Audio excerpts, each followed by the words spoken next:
We are going to discuss transportation in the past and in the present.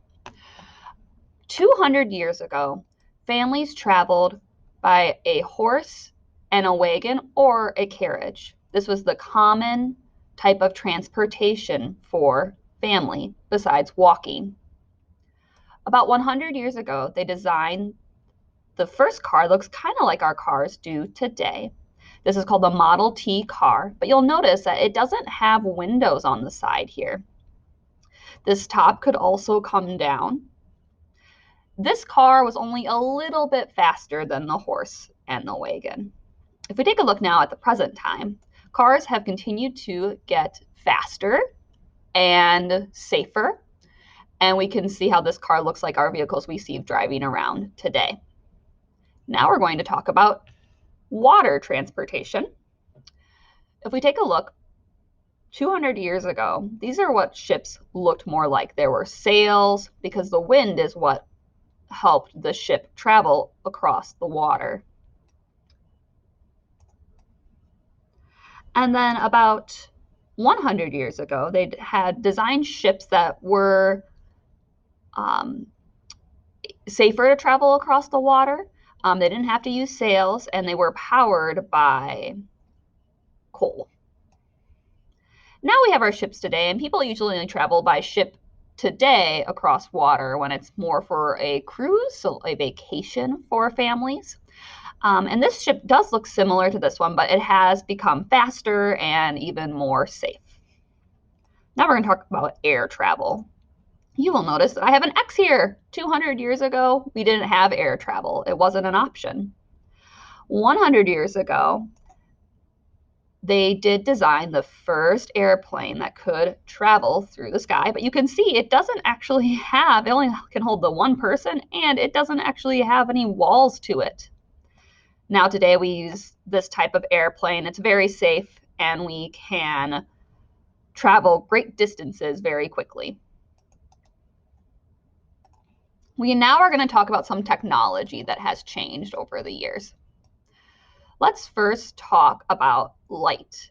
So 200 years ago, people used candles or lanterns to give themselves light in the evening.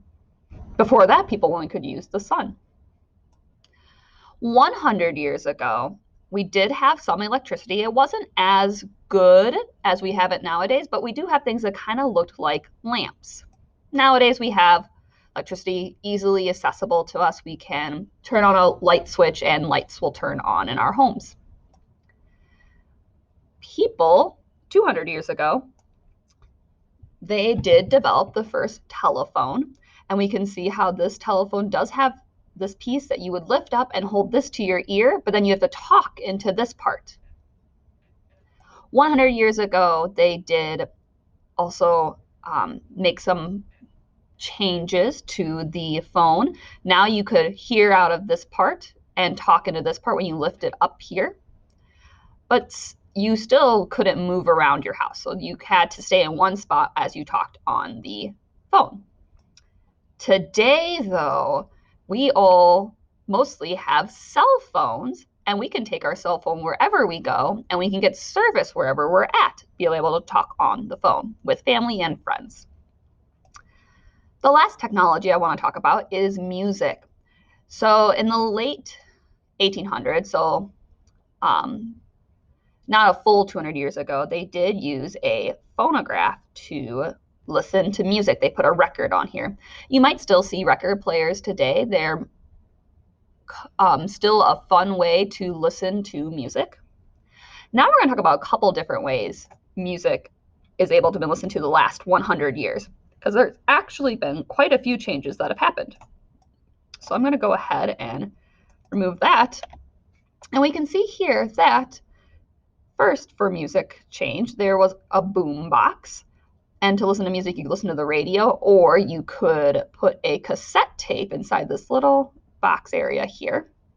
These cassette tapes would have songs on it, kind of like how over here there's a record, and the record would have songs on it.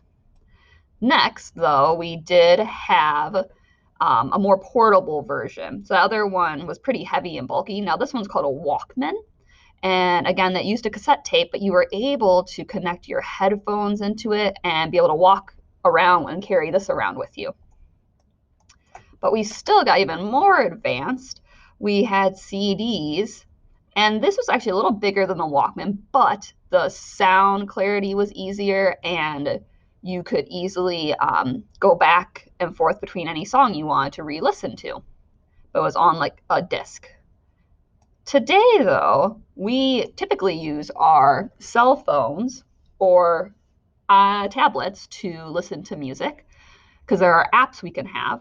But for a while, a lot of people had iPods or another type A musical player to listen to music that you had downloaded onto your device.